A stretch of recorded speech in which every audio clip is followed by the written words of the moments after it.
Bonjour et heureux de vous accueillir pour ce nouvel épisode de 500 Nations. Au sud d'ici, un désert hostile qui s'étend sur des centaines de kilomètres.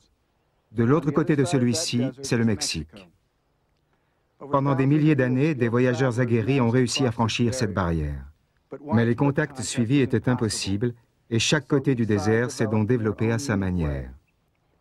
Les millions d'Indiens du Mexique, 80% des habitants du continent, ont créé un art, une architecture sans égale par sa taille et par son audace. Ils ont développé l'écriture et l'astronomie. Leurs guerres ont aligné des armées gigantesques, même selon les critères d'aujourd'hui. Nous allons, dans cet épisode, vivre une histoire épique, racontée dans les termes mêmes de ceux qui la vécurent. Vous verrez des documents qui relatent des événements datant d'il y a près de 500 ans. Et pour cela, rendons-nous sur le site actuel de Mexico, au cœur du plus puissant empire militaire que ce continent ait connu, celui des Aztèques.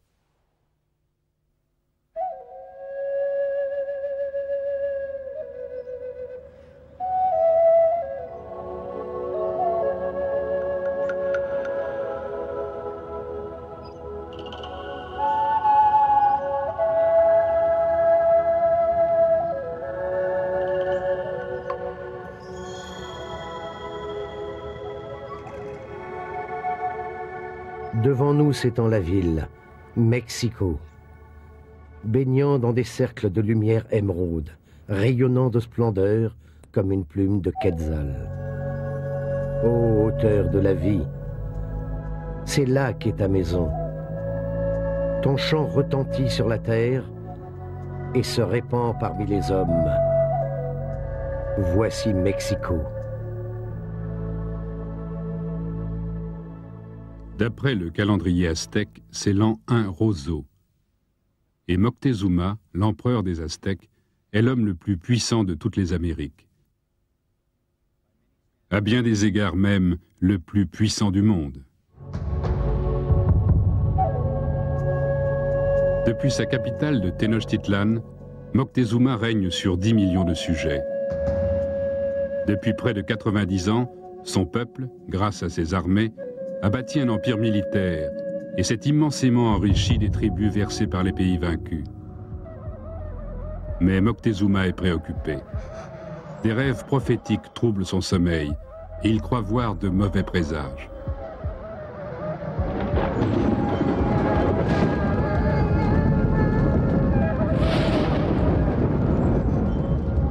Une immense langue de feu brûlant vers l'est dans la nuit. Un grand temple mystérieusement détruit par les flammes.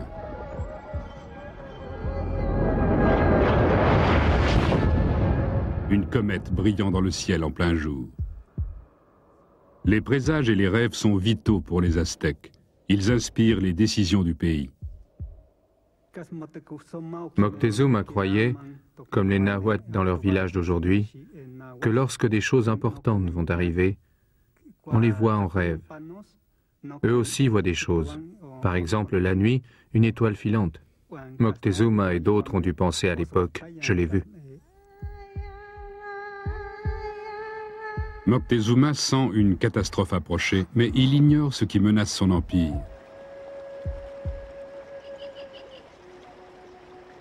Cependant, il sait que la vie des nations obéit à des cycles, comme toute chose dans la nature. À la croissance et la plénitude succède l'automne.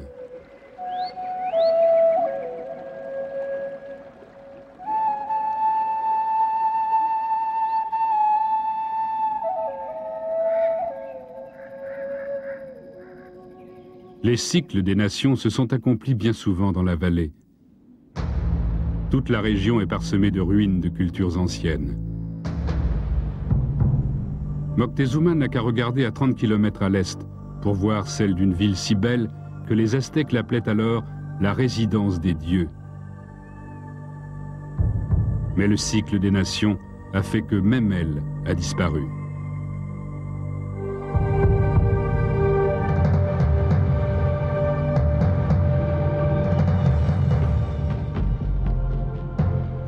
« 900 ans avant Moctezuma, des ouvriers sont venus de tout le Mexique pour bâtir Teotihuacan.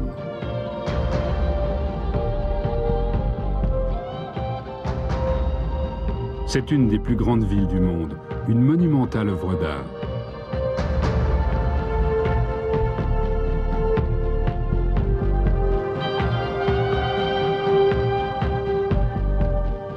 Son plus grand édifice, la pyramide du Soleil, a une base de la taille de la plus grande pyramide d'Égypte.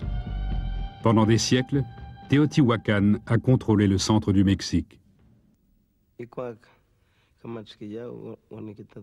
La première fois que j'ai vu Teotihuacan et les pyramides, j'ai pensé, c'est vraiment beau ce que nos grands-pères et nos pères ont fait. Et quand j'y suis retourné, je me suis dit, c'est comme si on retrouvait un père ou un frère mort.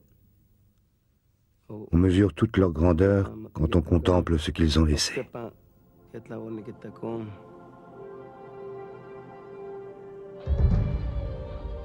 Aussi puissante soit-elle, Teotihuacan n'a pu échapper au cycle des nations. Par l'un des grands mystères jamais élucidés de l'histoire, la cité a été incendiée et désertée alors qu'elle était à son apogée.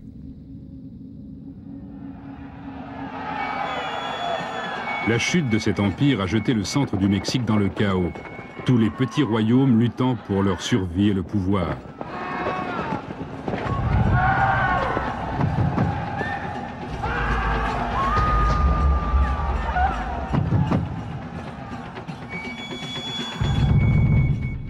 Des chevaliers se sont affrontés pour l'honneur de leur roi, à l'instar de leurs homologues de l'Europe médiévale. Un monde de lignées royales, de félonie et de vengeance. Ces petits royaumes mexicains se sont combattus durant 200 ans avant que le cycle se renverse et qu'ils ne commencent à se réunifier sous l'hégémonie des Toltecs, de la cité-État de Tula. Plus de 500 ans avant la grande époque aztèque, les Toltecs ont redéfini la carte politique du centre du Mexique, en affirmant leur pouvoir non par la force des armes, mais par la force morale de leur enseignement. Ils ont coordonné les échanges entre États et arbitré les conflits, tout cela dans le cadre de leur religion. Leur capitale fonctionnait comme une synthèse de Wall Street, du Vatican et de la Cour suprême. C'est aussi de Tula qu'un prêtre, qui portait le nom du dieu Quetzalcoatl, serpent à plumes, a été exilé.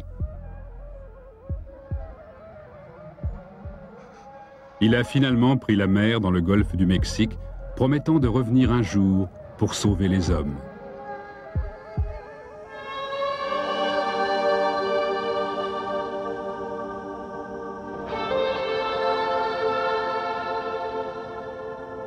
Mais au bout d'à peine 2 siècles, Tula, tout comme Teotihuacan, a été détruite par la violence. Pendant que la cité brûlait, les dirigeants toltecs se sont échappés, beaucoup de familles nobles rejoignant la vallée de Mexico. Durant 150 ans, à l'ombre des ruines de Teotihuacan, les Toltecs ont ainsi gouverné les cités-États de la vallée. Leur influence était telle que dans toute la région, leurs lignées sont devenues des modèles de noblesse. Au même moment, beaucoup plus à l'ouest, une tribu nomade s'est lancée dans la quête épique d'une patrie. C'étaient les Mexicas, les ancêtres de Moctezuma.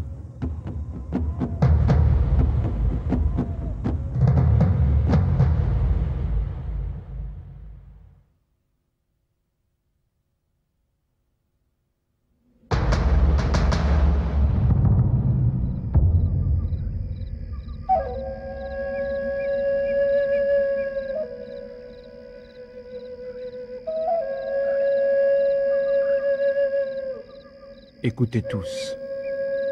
Un soleil nouveau s'est levé. Un Dieu nouveau est né. Des lois nouvelles sont écrites et des hommes nouveaux sont créés.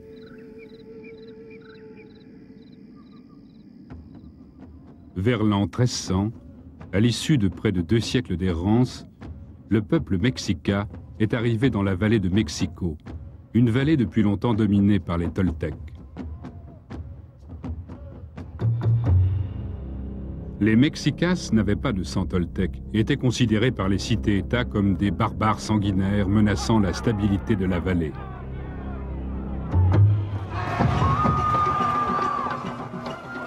Celles-ci ont donc attaqué les Mexicas, en ont massacré un grand nombre et déporté les rares survivants dans une région rocheuse couverte de cactus et infestée de serpents.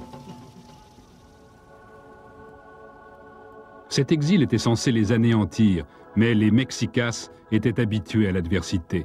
Ils ont prospéré. Leur résistance et leur habileté au combat a rapidement impressionné leurs voisins. Ils ont commencé à se vendre comme mercenaires et en l'espace d'une génération, ils se sont intégrés dans le tissu social et politique de cette vallée luxuriante.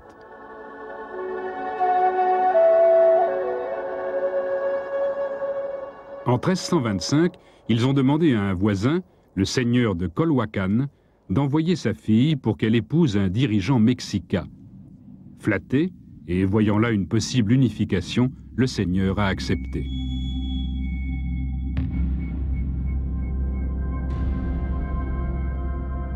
Quelques jours plus tard, lorsqu'en compagnie d'autres seigneurs de la vallée, il s'est rendu chez les Mexicas pour honorer la nouvelle princesse, il a vu apparaître non sa jeune enfant, mais un prêtre revêtu de la peau de la jeune fille.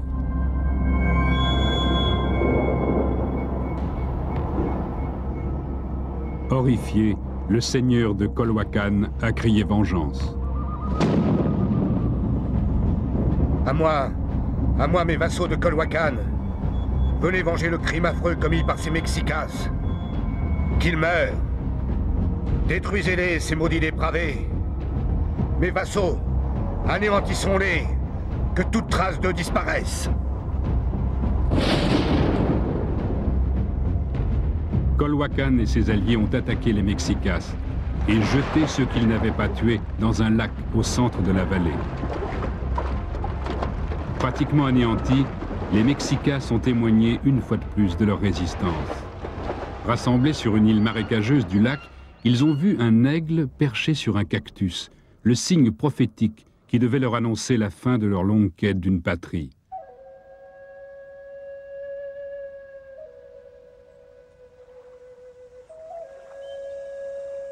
Un endroit qu'on appellerait Tenochtitlan.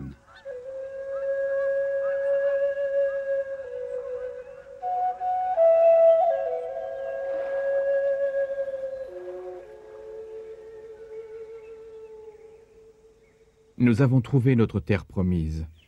Nous avons trouvé la paix pour le peuple mexicain épuisé. Nous n'aspirons à plus rien d'autre. Soyez rassurés, enfants, frères et sœurs, car notre Dieu a tenu promesse.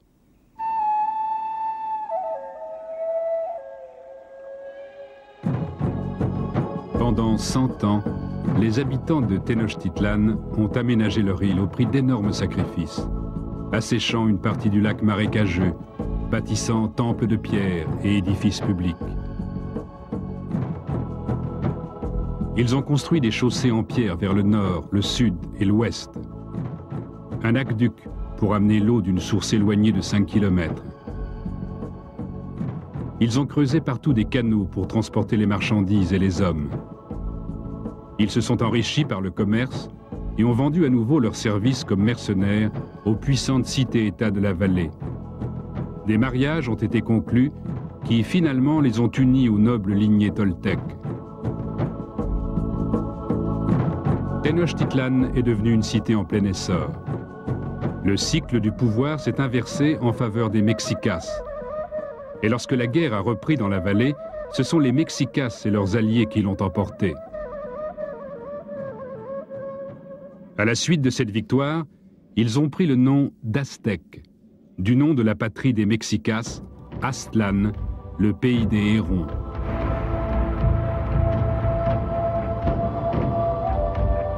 Dès lors, les prophéties leur ont prédit un avenir glorieux. La force de nos armes et la valeur de nos cœurs se feront sentir. Grâce à eux, nous conquérerons toutes les nations, proches ou lointaines.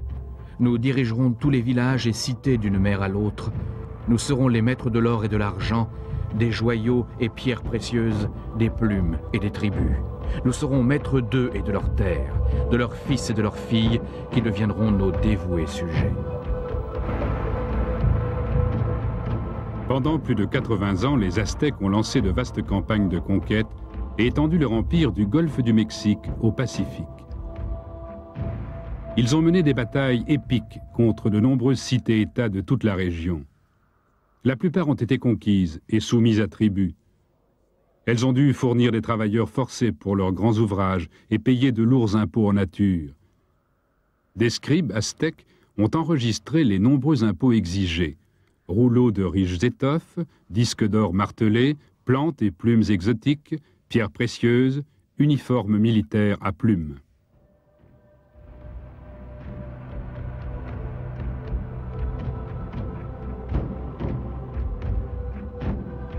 Bâtie sur le dos des États tributaires, la capitale insulaire des Aztèques est devenue l'une des merveilles du monde.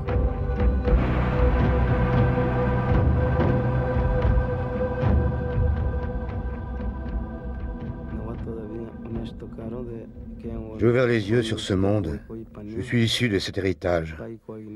J'ai vu les superbes festivals qu'on donne dans nos villages, nos danses. Et tout devait se passer déjà comme ça à l'époque. Il y a eu beaucoup de festivals ici, avec de magnifiques danseurs en tenue bariolée. Ce devait être même encore plus beau à l'époque, quand nos grands-pères vivaient ici.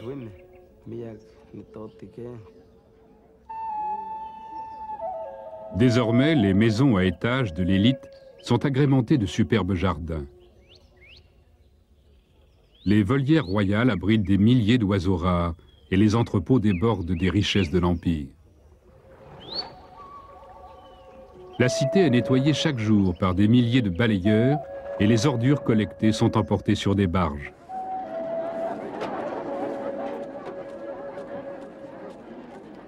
Les marchés grouillent de marchands professionnels que leur voyage entraîne au loin. Des hommes qui parlent de nombreuses langues et apportent souvent des nouvelles du monde.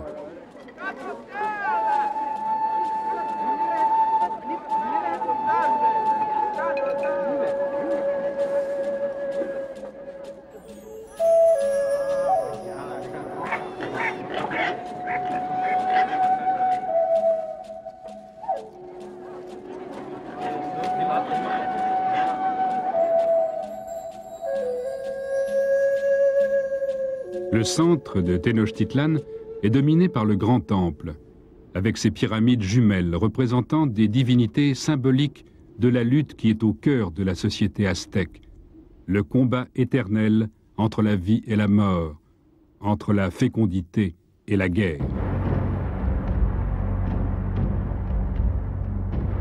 Leurs rituels, qui en certaines occasions impliquent des sacrifices de prisonniers humains, reflètent cette dualité.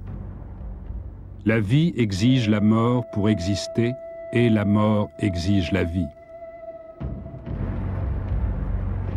Tenochtitlan abrite des centaines de milliers d'habitants, une grouillante métropole gouvernée par l'empereur aztèque depuis son grand palais impérial.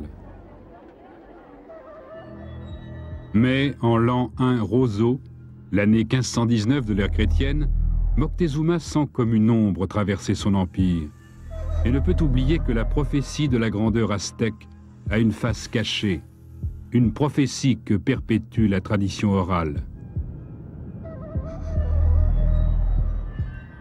Je ferai la guerre à toutes les provinces, les cités, les villes et les villages, et je ferai de tous mes sujets. Mais alors que je les aurai juste soumis, ils me seront enlevés et dressés contre moi par des étrangers qui me chasseront.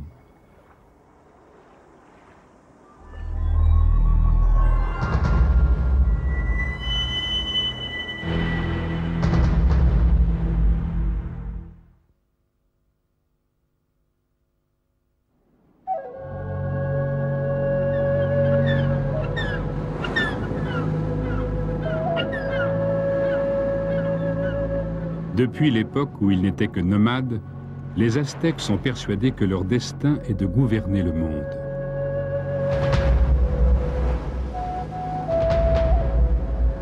Et maintenant, à l'apogée de l'Empire, Moctezuma écoute ses rêves et voit des signes qui prédisent le malheur.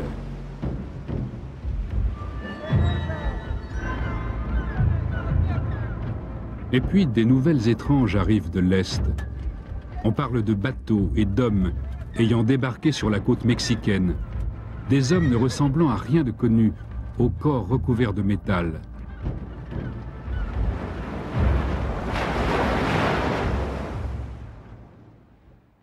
Moctezuma envoie des éclaireurs sur la côte pour en savoir plus sur ces nouveaux arrivants. Ils étaient très blancs, leurs yeux étaient comme de la craie. Leurs cheveux étaient jaunes pour certains, noirs pour d'autres. Ils portaient de longues barbes, jaunes elles aussi. Les étrangers ont débarqué sur la côte du Golfe. Autre signe troublant. Des siècles auparavant, Quetzalcoatl, le prêtre banni du culte du serpent à plumes, avait quitté le Mexique par cette même côte en promettant de revenir un jour. Encore une prophétie qui vous menace aux yeux de Moctezuma. S'il arrive en l'an 1 Roseau, il frappera les rois. Or, nous sommes justement en l'an 1 Roseau du calendrier aztèque. Peu importe que Moctezuma lui-même croie ou non à la prophétie, il sait que beaucoup de peuples soumis par son empire ont foi dans le serpent à plumes et attendent son retour. Car c'est dans leur cœur qu'il viendrait, qu'il accosterait et réclamerait son royaume. Quels que soient ces envahisseurs, qu'ils représentent Quetzalcoatl ou une puissance étrangère, Moctezuma sent la menace pour son empire.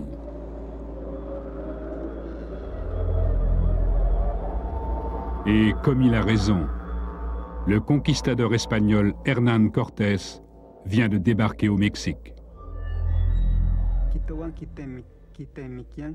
Il aurait d'abord rêvé du retour de Quetzalcoatl. Ensuite, quand il vit Cortés et les autres, il aurait pensé « c'est lui, Quetzalcoatl ». Mais il se trompait. C'était un autre, plein de mauvaises intentions. Car Cortés n'était pas venu par foi religieuse ou pour faire le bien. Il était venu pour perpétrer des crimes affreux contre les Mexicas.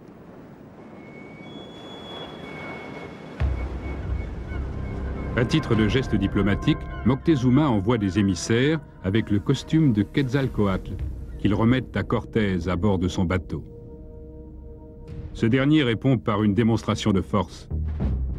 Il fait enchaîner la délégation et force les Aztèques à regarder, tandis que ses hommes tirent plusieurs salves au canon, pulvérisant un arbre sur la rive.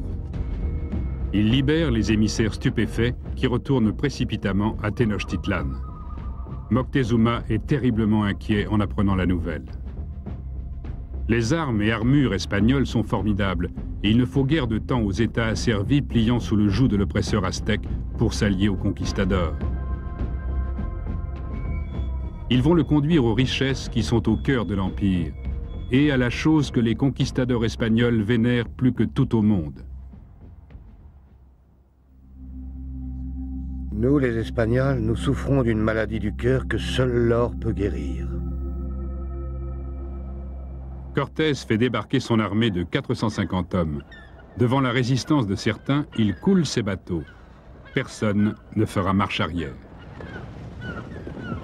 Vamos!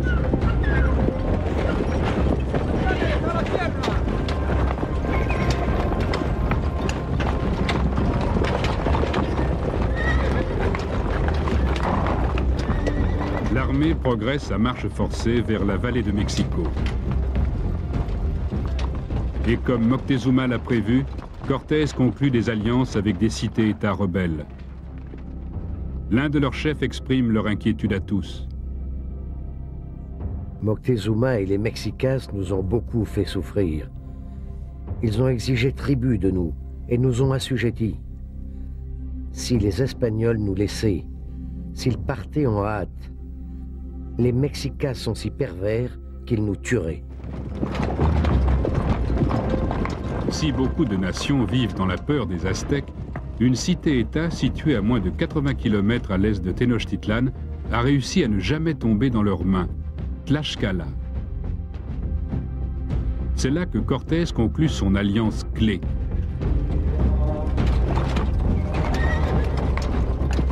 « 6000 hommes de Tlaxcala se joignent aux Espagnols.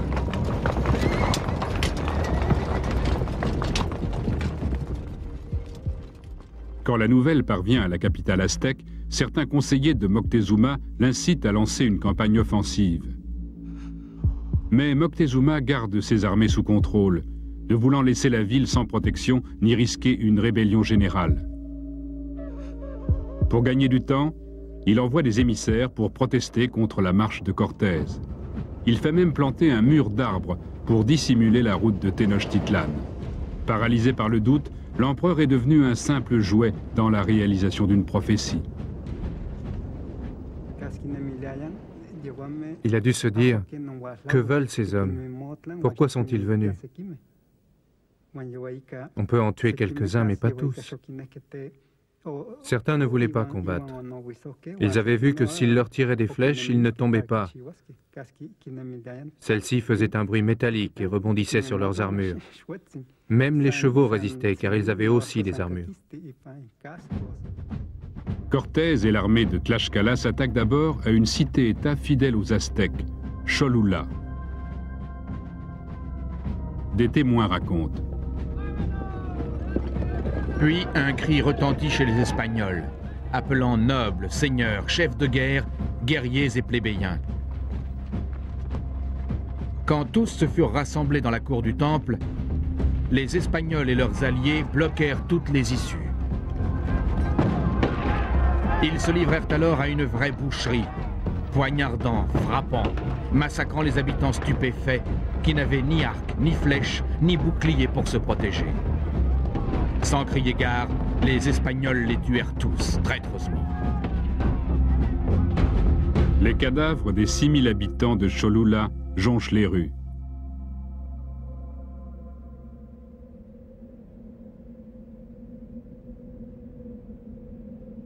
La nouvelle du massacre laisse Tenochtitlan en état de choc. Un témoin aztèque raconte.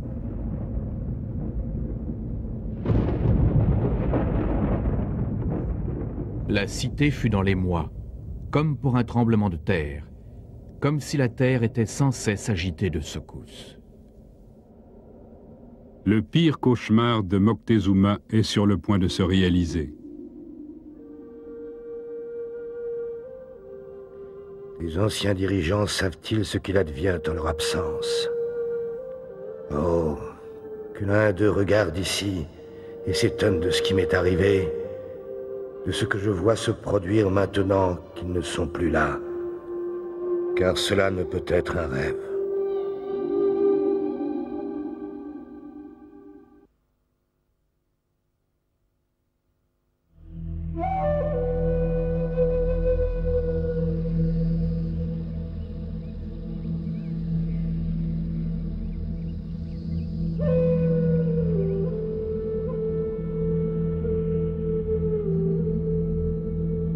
Fièrement se dresse la cité de Mexico, Tenochtitlan. Ici, nul n'a peur de mourir à la guerre. N'oubliez pas cela, ô prince. Qui pourrait attaquer Tenochtitlan? Qui pourrait ébranler les fondations du ciel? Le 8 novembre 1519, en l'an 1 roseau du calendrier aztèque, Hernán Cortés arrive aux portes de la cité impériale aztèque, Tenochtitlan. Un témoin aztèque raconte. Mexico était comme frappée, silencieuse. Nul ne sortait. Les mères gardaient leurs enfants à l'intérieur. Les rues étaient désertes comme au lever du jour.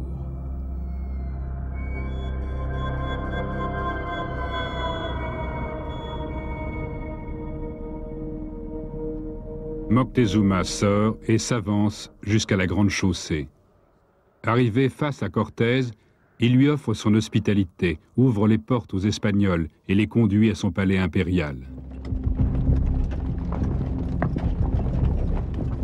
Les habitants de Tenochtitlan observent. On voyait le fer de leurs lances briller de très loin. L'éclat de leurs glaives était tel un sinueux cours d'eau. Les pièces de leurs armures et leurs casques cliquetaient. Certains étaient entièrement couverts de fer, comme transformés en fer. Devant eux, on voyait courir leurs chiens, haletants, écumants. Les soldats espagnols eux-mêmes sont stupéfaits devant cette ville. Nous étions abasourdis. Ces tours et ces maisons majestueuses qui s'élançaient au-dessus des eaux étaient comme des châteaux enchantés, de ceux qu'on trouve dans les livres. Certains de nos hommes demandèrent même si ce qu'ils voyaient n'était pas un rêve. Même Cortés a le souffle coupé. Pour des barbares, ignorants de Dieu et coupés de toute nation civilisée, ce qu'ils ont accompli est véritablement remarquable. Mais une fois au palais, Moctezuma voit ses plans s'effondrer. Cortés se saisit de lui et le déclare otage. Eh bien, mes guerriers, nous sommes arrivés à la fin. Nous avons avalé la potion. Y a-t-il quelque part une montagne où nous puissions nous réfugier? Cortés force Moctezuma à le conduire au trésor. On sortit alors les biens personnels de Moctezuma, des bijoux, colliers à pendentifs, bracelets ornés de plumes de quetzal, bracelets en or, anneaux de cheville en or incrustés de coquillages, diadèmes en turquoise, bijoux de nez en turquoise. Un inépuisable trésor. Ils prirent le tout et l'emportèrent comme si c'était à eux. Cortés écrit au roi d'Espagne. Votre Majesté, il y a tant à décrire que je ne sais par quoi commencer mon récit. Moctezuma possède tout ce qu'on peut trouver sous nos cieux, mais en or et en argent.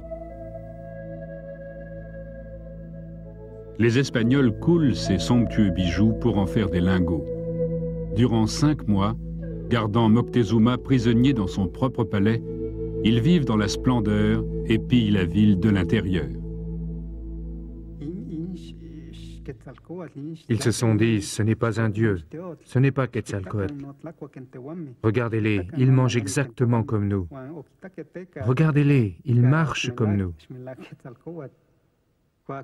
En le voyant, ils ont compris qu'il n'était pas Quetzalcoatl. Ils se sont dit entre eux, regardez frères, ce n'est pas un dieu. Nos dieux font le bien, alors que celui-ci veut nous détruire. La résistance commence à s'organiser sous la direction du frère de Moctezuma, Cuitlahuac. Pour tenter d'étouffer le mouvement, les Espagnols attaquent un grand rassemblement religieux pacifique en avril 1520.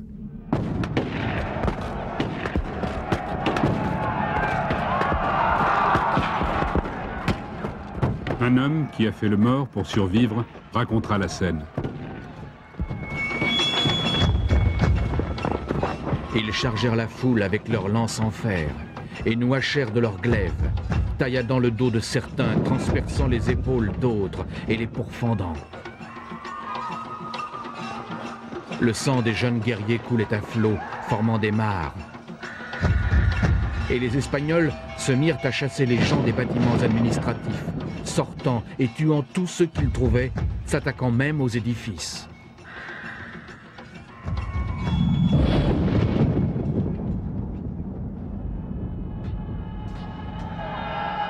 Les Aztèques contre-attaquent et obligent les conquistadors à faire retraite derrière les murs du Grand Palais.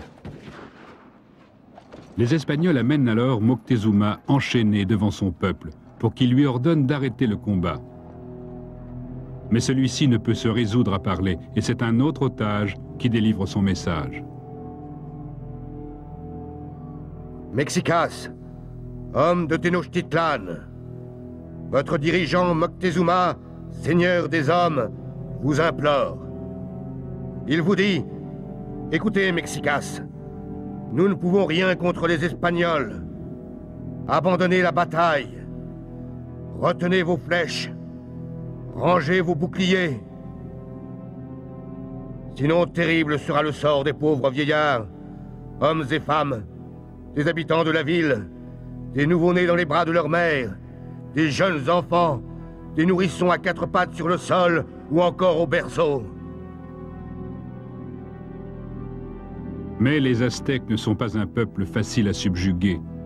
Ils réforment leur gouvernement et élisent le frère de Moctezuma, Cuitlahuac, 10e empereur. Et sous la direction de celui-ci, ils maintiennent le siège du palais.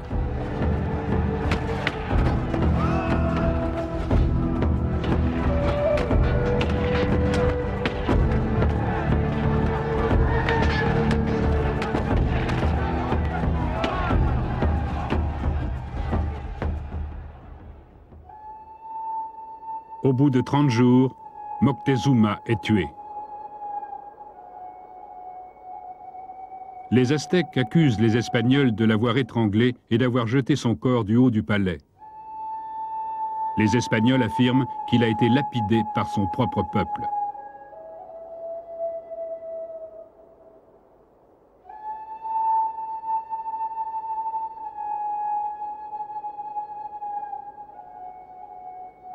L'un des hommes les plus puissants de la terre vient de tomber, pris dans le piège du destin.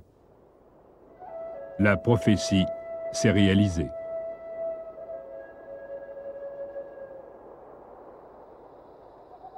Des jours plus tard, les Espagnols enfermés dans le palais sans nourriture ni eau tentent de s'enfuir à la faveur de la nuit. Des témoins aztèques racontent. Ce soir-là, à minuit, l'ennemi sortit et se rassembla, les Espagnols en tête, suivis par les Tlaxcalanes. Camouflés par une petite bruine, une pluie très fine, ils réussirent à traverser les canaux sans être repérés. Mais juste à ce moment, une femme venue puiser de l'eau les aperçut. « Mexicas, venez tous, ils s'en vont, ils s'enfuient dans votre dos. » Un garde posté au sommet du temple se mit aussi à crier avec force. « Courageux guerriers Mexicas, votre ennemi s'enfuit, envoyez vite vos bateaux. » Alors que les Espagnols arrivent à une chaussée traversant le lac, de tous les canoës des soldats aztèques, commandés par Cuitlahuac, part une pluie de lances et de flèches. Beaucoup d'Espagnols surchargés par l'or qu'ils ont volé dans le palais tombent à l'eau et se noient, entraînés au fond par leur butin.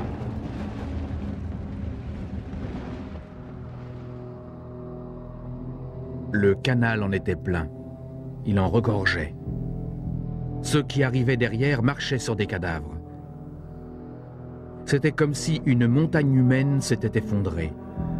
Ces hommes entassés s'étaient étouffés les uns les autres.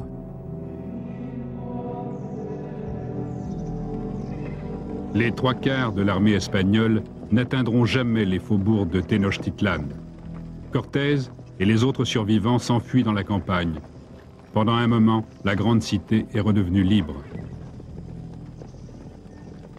Et quand les Espagnols eurent ainsi disparu, nous pensâmes qu'ils étaient partis pour de bon, à tout jamais.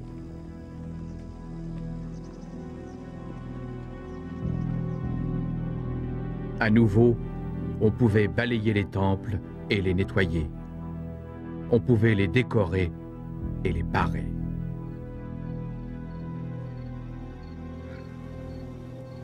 Mais en s'enfuyant, les Espagnols laissent sur place un autre ennemi.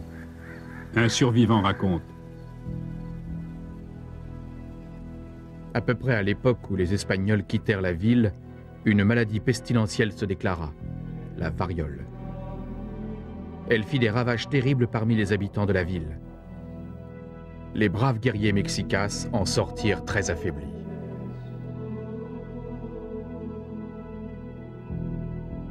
Le nouvel empereur lui-même succombe à la maladie. C'est après tous ces événements que les Espagnols revinrent. Cortés et ses hommes ont pansé leurs blessures, reconstitué leur armée et conclu de nouvelles alliances. Les Espagnols et 75 000 hommes de Tlaxcala et autres alliés indiens assiègent Tenochtitlan. Toute la population se mobilise pour défendre sa cité. Un témoin aztèque raconte la bataille. Le combat continua. Les deux camps firent des captifs. Des deux côtés, il y eut des morts. La souffrance du peuple fut immense. On eut faim, beaucoup furent décimés par la famine. Il n'y avait plus d'eau potable, ce qui en tua beaucoup aussi. Les gens mangeaient n'importe quoi, lézards, passereaux, feuilles de maïs, herbes. Jamais on n'avait vu pareille souffrance. L'ennemi nous enserrait comme un mur. Il nous encerclait. Nos guerriers résistaient avec l'énergie du désespoir. Au bout de 2 mois et demi, les Espagnols, ayant le nombre pour eux, forcent Tenochtitlan à capituler.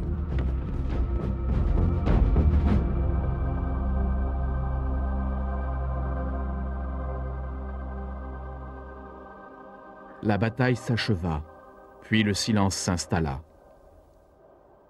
Tout était immobile, tout était silencieux. Rien, plus un bruit, plus un geste. La nuit tomba, et le lendemain, il ne se passa rien non plus. Personne ne parlait à haute voix. Les gens étaient accablés.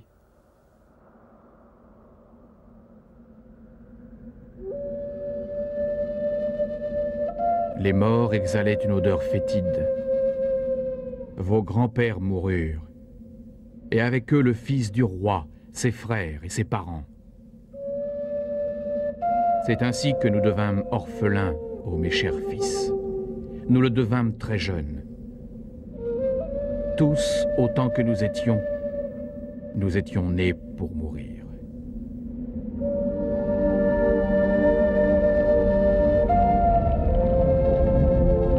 Tenochtitlan est rasé. Ses jardins, merveilles de leur monde, sont détruits. Les rivières et canaux qui avaient tant surpris les Espagnols sont comblés. Puis Cortés met le feu aux volières, tuant des milliers d'oiseaux, gobe-mouches vermillons, colibris irisés, fringillidés écarlates, haras verts et bleus. La belle cité qu'était Mexico est réduite en cendres. Certains disent que la culture mexicaine a disparu, qu'elle est morte. Mais nous existons encore. Nous, que des étrangers ignares insultent en nous nommant Indiens, nous sommes encore là. Cette civilisation n'a pas été anéantie. L'Empire en tant que structure sociale, politique et religieuse a disparu. Mais ce qui perdure, c'est ce que notre peuple porte en lui. On ne nous a pas anéantis.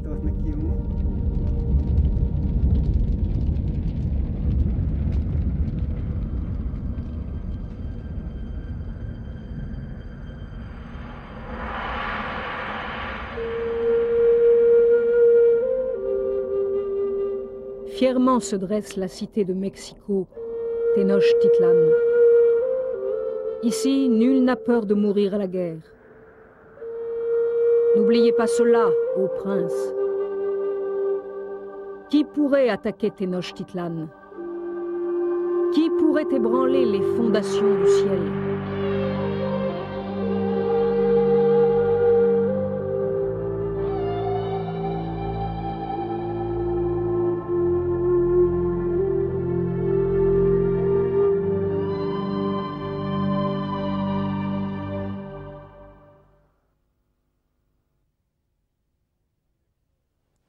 La prochaine fois, nous irons à l'est du Mexique, sur une île des Caraïbes où la rencontre entre Espagnols et Indiens apparaissait à première vue comme un simple contact entre deux partenaires commerciaux potentiels.